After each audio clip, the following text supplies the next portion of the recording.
Bom dia aos amigos da Rádio TV Comunhão, encarnados e desencarnados que nos acompanham. E interessante como a espiritualidade, os amigos queridos, Jesus, o nosso grande mestre, nos conduz para que possamos trazer a palavra esclarecedora do Evangelho, sintonizados com ele, o nosso Mestre Jesus. A lição trazida pela companheira escolhida para abrir os trabalhos da manhã de hoje é Bem-aventurados os aflitos. E ela leu, uma passagem do Evangelho que está em Mateus, capítulo 5, versículo 4, 6 e 10, e que nós, ao escolhermos a lição agora de improviso, foi exatamente o mesmo, que é bem-aventurados os que choram, pois que serão consolados. Foi a lição que ela acabou de ler. Bem-aventurados os famintos e os sequiosos de justiça, pois que serão saciados. Bem-aventurados os que sofrem perseguição pela justiça, pois que é deles o reino dos céus. E aí também em Lucas, capítulo 6, versículos 20 e 21, 24 e 25. Bem-aventurados vós que sois pobres, porque vosso é o reino dos céus. Bem-aventurados vós que agora tendes fome, porque sereis saciados. Ditosos sois vós que agora chorais, porque rireis. Mas ai de vós ricos, que tendes no mundo a vossa consolação. Ai de vós que estáis saciados, porque tereis fome. Ai de vós que agora rides, porque sereis constrangidos a gemer e a chorar. Então, meus amigos, quando Jesus nos trouxe essas passagens que vêm lá das bem-aventuranças, quando Jesus abriu a sua boca e falou essas palavras que contaminou desde aquela época os encarnados e os desencarnados que acompanharam essas palavras de Jesus das bem-aventuranças e que elas estão até hoje no éter da Terra, nesta atmosfera que envolve a Terra, ainda hoje, todos nós ouvimos essas palavras e esse chamamento do Cristo de bem-aventurados os aflitos, porque serão consolados. Na lição que vamos tentar elaborar aqui o pensamento, trazida por Emmanuel dentro deste tema de bem-aventurados os aflitos, ele nos fala da supercultura e calamidades morais. Momento atualíssimo em que pese esse livro ter sido ditado ao nosso querido Chico lá em 1970, na década de 70. Então hoje nós temos um momento peculiar na nossa Terra e revelado pelos Espíritos já no livro A Gênese. Kardec já nos trouxe que esse momento seria um momento de extremos desafios para nós, tanto encarnados quanto desencarnados, em função de que a aflição estaria num momento máximo e estaríamos em um momento bastante complexo das nossas necessidades e das nossas opções, em função do que trazemos, do que nos traz a atualidade. Em que pese todo o desenvolvimento cultural, todo o desenvolvimento científico que nós temos. Nós temos a inteligência artificial aí se desenvolvendo a cada vez mais e a inteligência artificial substituindo muitas experiências humanas, mas a tecnologia não substitui, que é exatamente essa capacidade de amar, essa capacidade de sentir, essa capacidade de evolução que o ser humano tem. Com isso, nós estamos trazendo para os nossos interiores as doenças da alma, que nós tanto falamos aqui às quartas-feiras, que são essas doenças do vazio existencial, do pessimismo, do derrotismo, da vaidade, da soberba, que são trazidos em função de que hoje, como já nos alertavam os espíritos, nós temos esta dicotomia, uma evolução intelectual muito grande, e nós nos perdemos, a humanidade se perdeu dentre essa evolução intelectual e os ensinamentos que Jesus nos traz.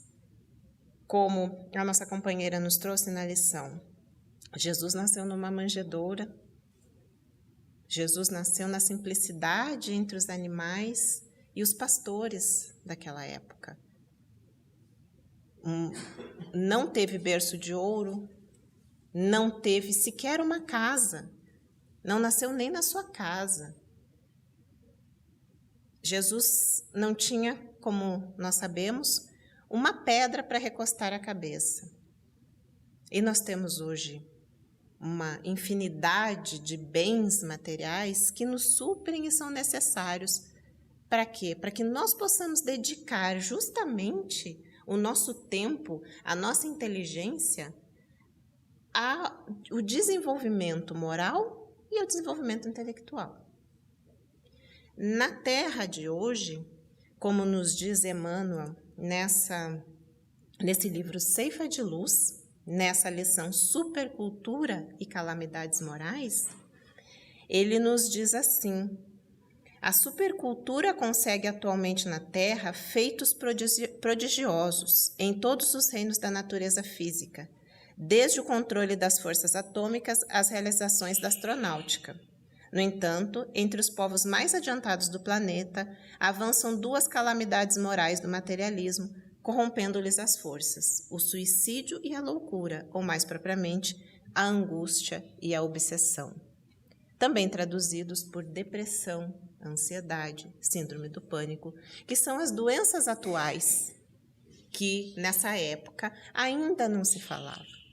Os conflitos que o homem traz hoje são muito mais fortes, porque hoje o homem não tem tanto direcionamento da força material, da força física necessária, já que o lado intelectual está desenvolvido. Então, antes o homem tinha que trabalhar muito fisicamente para conseguir os bens materiais. Hoje, mesmo os mais humildes, mesmo aqueles que têm um trabalho mais pesado,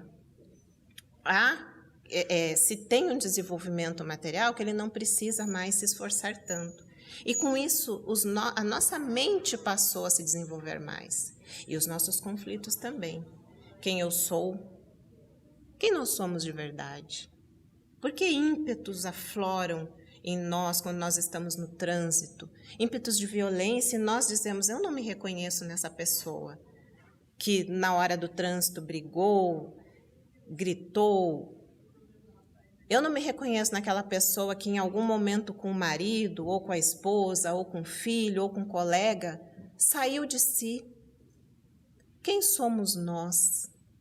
Hoje nós conseguimos ter essas dúvidas porque estamos nesse ponto, o ponto da psicologia humana, de nos entendermos a mensagem de Jesus, entendermos a atualidade da mensagem de Jesus.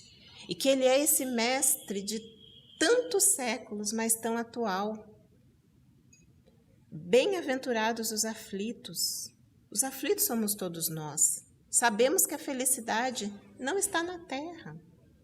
Como seremos felizes se temos um irmão, se temos um colega que passa por problemas físicos, materiais, espirituais, psicológicos? Como sermos felizes plenamente ao olharmos irmãos que ainda moram nas ruas, que ainda não conseguem se livrar do vício do álcool, das drogas, e entram nesse submundo difícil, de sofrimento extremo, que se nós nos colocarmos um minuto, fizermos um exercício de nos colocarmos no lugar desse nosso irmão, nós veremos o quanto os nossos problemas poderão ser minimizados. Nossos irmãos que muitas vezes em um programa de televisão há alguns anos, esses que moram nas ruas, por exemplo. Muitos são pais de família, muitos foram para hospitais e perderam a referência, ficaram com amnésia, e aí o hospital não podia mais estar com eles, e eles foram para as ruas. Algumas situações que hoje em dia acontecem fortes com os nossos adolescentes, com os nossos jovens, o bullying, isso que antigamente era escondido e que hoje afeta fortemente o psicológico desses que serão o nosso futuro, que estarão daqui a 20, 30 anos, comandando nações, comandando empresas, comandando escolas, e que sofrem um processo psicológico de agressão violenta, muitas vezes no silêncio da sua mente. No silêncio da sua mente. Hoje são esses problemas que corroem a nossa sociedade e que Emmanuel, na sua lição, descrevendo essa passagem de bem-aventurados os que choram, bem-aventurados os aflitos, ele vem nos relembrar da nossa condição de sofredores, mas que Jesus veio nos dar receita de como sair, de como lidar, de como entender esses processos que acontecem conosco. Acontecem conosco, com os nossos irmãos, com os nossos parentes, com os nossos colegas, e que hoje trazem um nível acentuado de suicídios, de processos psicológicos. Nós temos, nesse momento, no ambiente em que eu trabalho, eu tenho 2 pessoas afastadas, numa equipe de 30 pessoas, 2 pessoas afastadas por depressão. Então, em 30 pessoas, 2. Se nós multiplicarmos isso, olha a gravidade do momento. E quantas recaem para o grau mais pesado, que é o suicídio? Porque não consegue assimilar essas grandes variedades de notícias, de possibilidades, de oportunidades que nós temos. E por isso, a nossa amiga Joana de Ângeles, que é a mentora dos trabalhos dessa manhã, ela nos trouxe uma série de livros que nos orientam nessa questão psicológica, que nos explicam à luz do Espiritismo, trazendo essa claridade, trazendo essa mensagem de Jesus aberta e esclarecedora, para que nós consigamos assimilar um pouco mais o momento atual e lidar com esses conflitos e não sentirmos culpa diante dessas questões que emergem do nosso subconsciente mais fortemente e que nos colocam diante dessa realidade de hoje. Eu sou violento? Eu sou, de fato, essa pessoa que se olha no espelho e que é uma boa pessoa e que é educado e que é gentil, mas que às vezes quer ir lá e se vingar do chefe de uma forma que ele vá ser um morador de rua? Que pensamento é esse que aflora de vez em quando? Que pensamento é esse que me faz muitas vezes querer ir para uma balada e se entregar em vícios, em droga, sabendo que aquilo poderá me levar a uma situação danosa, de perda de controle emocional, psíquico? Quem somos nós? Quem é cada um de nós quando nós nos olhamos no espelho e quando nós dizemos que queremos sim ser felizes? Todos nós queremos, nós viemos aqui para isso, mas a felicidade não é deste mundo. A felicidade é conquistada com todo esse processo, desde quando fomos criados, espíritos imortais, e viemos a cada passo, a cada encarnação, aprendendo de forma a que cheguemos um dia na condição de anjos, na condição de seres perfeitos. Mas cada momento cada encarnação é um momento de aprendizado. E tudo isso que nós vivemos na nossa encarnação precisa ter um objetivo. E é aí que muitos de nós nos perdemos, porque nós não encontramos esse objetivo existencial. Nós queremos muitas vezes, e isso nós falamos por nós mesmos, nós queremos o destaque social, nós queremos o destaque do corpo físico, da beleza física, o destaque intelectual, os aplausos da matéria. Também podemos. Não estamos dizendo que isso é errado, mas estamos dizendo sim que devemos trabalhar o lado espiritual e o lado moral. Porque felizes de nós se chegarmos à velhice, à senectude, podendo trabalhar e construir amizades, obras no bem, construirmos coisas duradouras. Mas se por acaso a morte física nos recolher antes do período da senectude, que também tenhamos feito esse trabalho de autoconhecimento, de nos entendermos para sabermos o que temos que fazer nessa vida, porque a nossa vida é muito curta. Mesmo que nós vivamos 80 anos, é muito curto esse período para realizações que temos que fazer.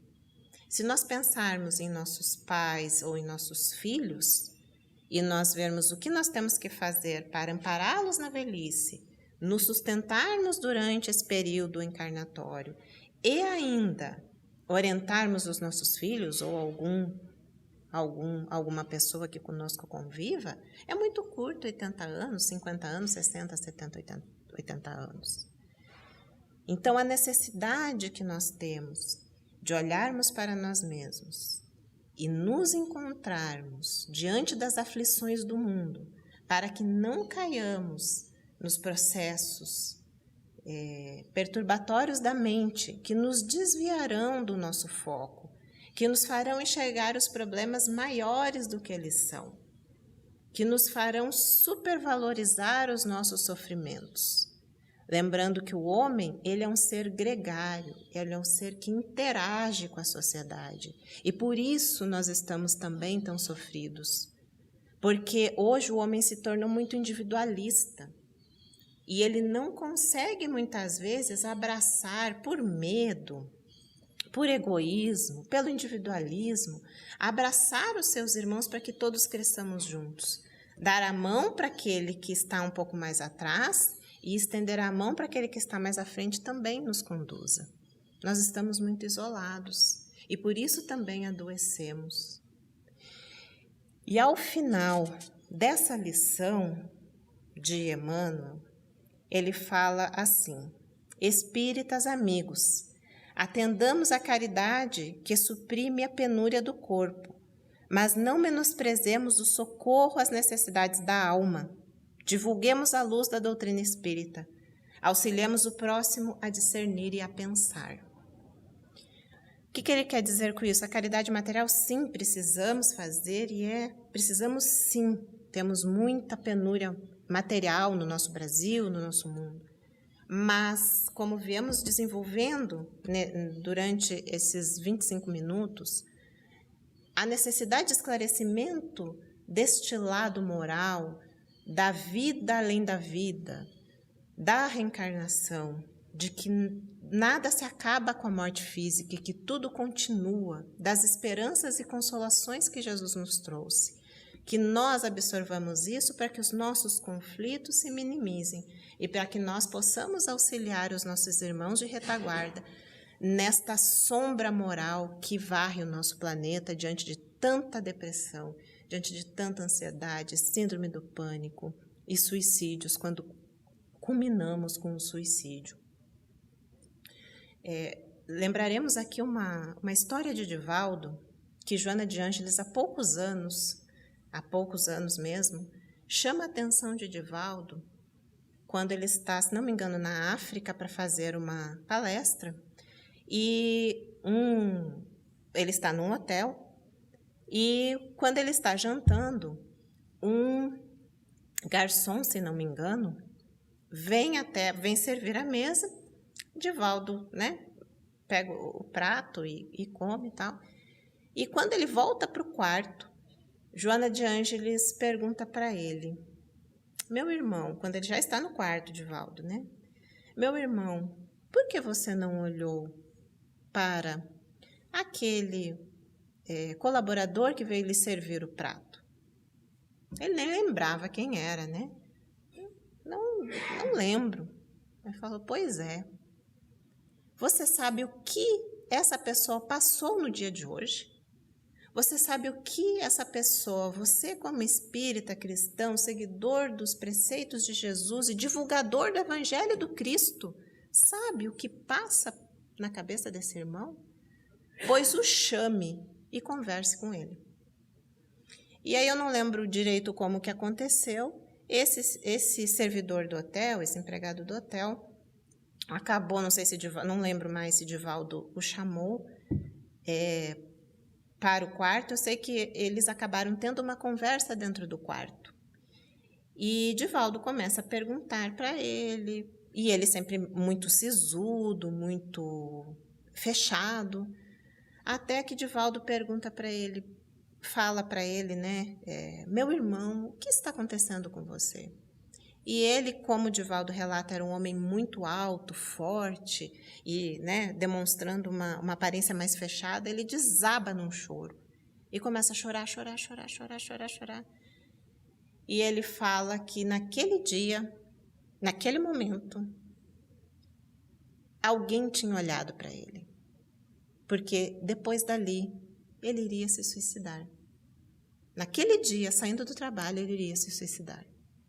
E ele relata toda uma série de problemas e da insensibilidade daqueles que o rodeavam perante os seus problemas e que ele não tinha mais o que fazer, ele não via mais nenhuma saída.